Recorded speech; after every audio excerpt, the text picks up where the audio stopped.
अच्छा, आज का हमारा टॉपिक है एंगल्स एंड लाइंस। तो सबसे पहले हम पढ़ेंगे एंगल के बारे में। ठीक है, एंगल के बारे में एंगल होते हैं, बहुत सारे एंगल के टाइप्स होते हैं। ठीक है, जिसमें सबसे पहले हमारे पास आता है एक्यूट एंगल। एक्यूट एंगल हर वो एंगल जो 90 डिग्री से कम हो वह एक्यूट एंगल कहलाता है। भले वो 45 का हो, 60 डिग्री का हो या 30 डिग्री का हो, तो वो एक्यूट एंगल में आएगा। ठीक है, फिर आता है राइट एंगल। राइट एंगल जो होता है वो हमारे पास एग्जैक्ट 90 डिग्री का होता है। एग्जैक्ट 90 डिग्री, ना ऊपर ना नीचे, ये इसको हम राइट एंगल बोलते हैं। ठीक है, फिर आता है ऑब्ट्यूज़ एंगल। ऑब्ट्यूज़ एंगल क्या होता है? जो 90 डिग्री से ग्रेटर हो और 180 से लेस हो, वो होता है ऑब्ट्यूज़ एंगल। ठीक है, फिर आता है straight line angle. Straight line angle जो है वो हमारे पास ये स्ट्रेट लाइन और ये आ जाती है 180 डिग्री। ठीक है, ये हमारे पास होता है स्ट्रेट लाइन एंगल। फिर होता है रिफ्लेक्स एंगल।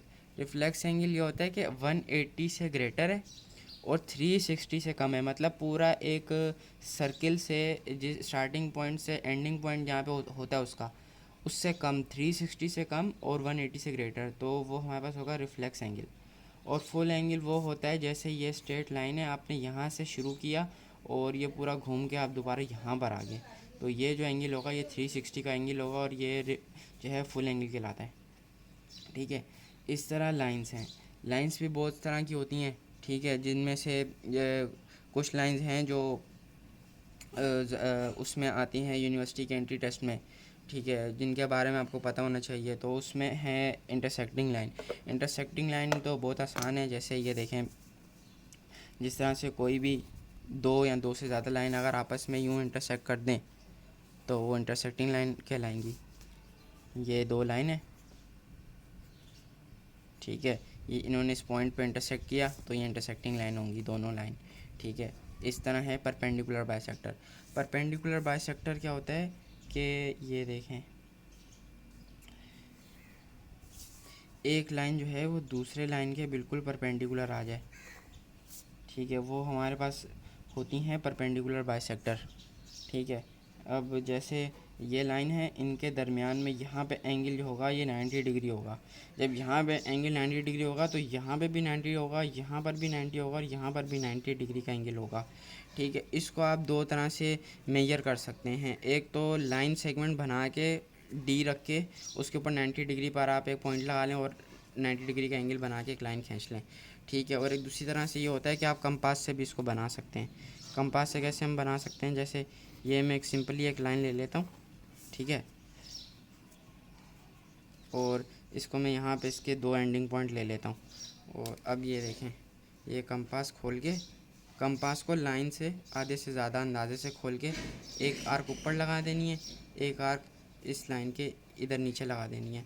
फिर इसी तरह मैं इसके दूसरे पॉइंट पे आके एक आर्क ऊपर लगाऊंगा, एक आर्क नीचे लगाऊंगा।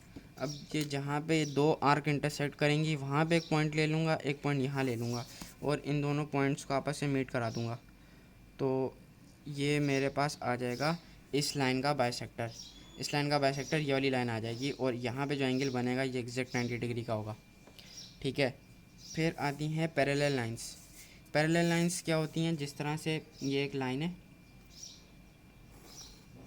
ठीक है, और इसी तरह एक और लाइन है जो कि इसके पैरेलल में चल रही है। ठीक है, तो ये जो दो लाइंस हैं, ठीक है, ये पैरेलल लाइंस कहलाएंगी। ठीक है, और जो इन दोनों लाइन का एंगल सेम होना चाहिए। अगर ये वाली लाइन मतलब सिर्फ हॉरिजॉन्टल लाइन में जा रही है तो नीचे वाली भी उसके पैरेलल हॉरिजॉन्टल लाइन में जाएगी। मतलब ये इस तरह से टेढ़ी में नहीं जा सकती, ये इसके पैरेलल ही जाएगी। अगर एक लाइन वर्टिकली अपवर्ड जा रही है तो दूसरी लाइन पैरेलल भी उसके वर्टिकली अपवर्ड ही जाएंगी, तो फिर दोनों लाइनें पैरेलल लाइंस कहलाती हैं। ठीक है, अच्छा, फिर हमारे पास आता है एंगल बाइसेक्टर। एंगल बाइसेक्टर भी एक लाइन है। ठीक है, एंगल बाइसेक्टर भी एक लाइन है। जैसे लेट सपोज़ मैं इमेजिन कर लेता हूँ कि मेरे पास एक 60 डिग्री का एंगल है। ठीक है, ये मैंने एक एंगल ड्रा कर लिया 60 डिग्री का। ठीक है, अब एंगल बाइसेक्टर क्या होती है? वो लाइन जो इस एंगल को हाफ़ कर दे। ठीक है, ये मैंने इसको हाफ़ कर दिया। अब जो यहाँ पे एंगल बनेगा वो बनेगा 30 डिग्री। तो जो ये लाइन होगी ये आपके पास कहलाएगी एंगल बाइसेक्टर। इसको मेजर करने के दो तरीके हैं। ठीक है, इसको मेजर करने के दो तरीके हैं। वो क्या हैं कि एक तो आपको एंगल नोन होना चाहिए, मतलब जैसे 60 डिग्री आपने इसको डिवाइड बाय 2 किया, आपके पास आ गया 30 डिग्री। आपने 30 डिग्री पे उसी पॉइंट पे डी को रखा और एक लाइन मेजर कर दी और 30 डिग्री का एंगल बाइसेक्टर बना दिया। ठीक है, एक तो ये है। एक ये होता है कि आपको 65 का एंगल आ जाता है, 63 का आ जाता है, 64 का आ जाता है, वो आप डी के मदद से कैसे बनाएंगे। ठीक है, या वो एंगल जो आपको नोन ही नहीं है, ठीक है, उसका एंगल बाइसेक्टर बनाना है, वो कैसे बनाएंगे तो वो देखें। अभी मैं रफली एक एंगल बना देता हूँ बगैर मेजर किए। ठीक है, ये मैंने बना दिया एंगल। ठीक है, ये देखें, मैंने रफली एंगल ड्रा किया, ऐसे मैंने कोई मेजर नहीं की, कोई डी का इसमें मैंने इस्तेमाल नहीं किया। अब मैं यहाँ पे क्या करता हूँ कि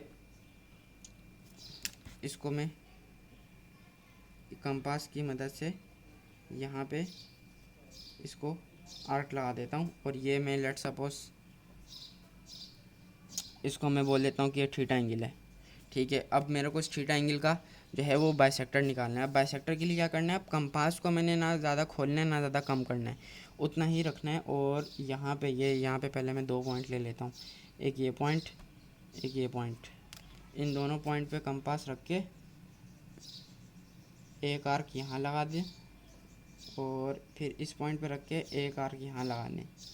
ये देखें, अब जहाँ पे दोनों आर्क इंटरसेक्ट कर रही हैं वहाँ पर मैंने पॉइंट ले लिया और उसको यहाँ से, जहाँ से एंगल शुरू हमारा हो रहा था, वहाँ से ये आगे मैंने खींच दी। ये देखें, अब ये जो एंगल बन रहा है ये, इसको मैं फाई का नाम दे देता हूँ। ठीक है, ये जो लाइन है ये आपके पास आ गई एंगल बाइसेक्टर, इसने एंगल को बाइसेक्ट कर दिया। ठीक है, एंगल को मतलब डिवाइड कर दिया। और ये जो एंगल होगा ये इन दोनों का एग्जैक्टली हाफ है। ठीक है, अब अगर ये लेट सपोज 67 भी है ना, तो ये जो होगा वो होगा 33.5 समथिंग, इस तरह से कुछ होगा। तो ये कंपास की मदद से आप एग्जैक्टली किसी भी अननोन एंगल का एंगल बाइसेक्टर निकाल सकते हैं और उसको हाफ कर सकते हैं। ठीक है, तो ये एंगल की, ये एक लाइन की टाइप है एंगल बाइसेक्टर। ठीक है।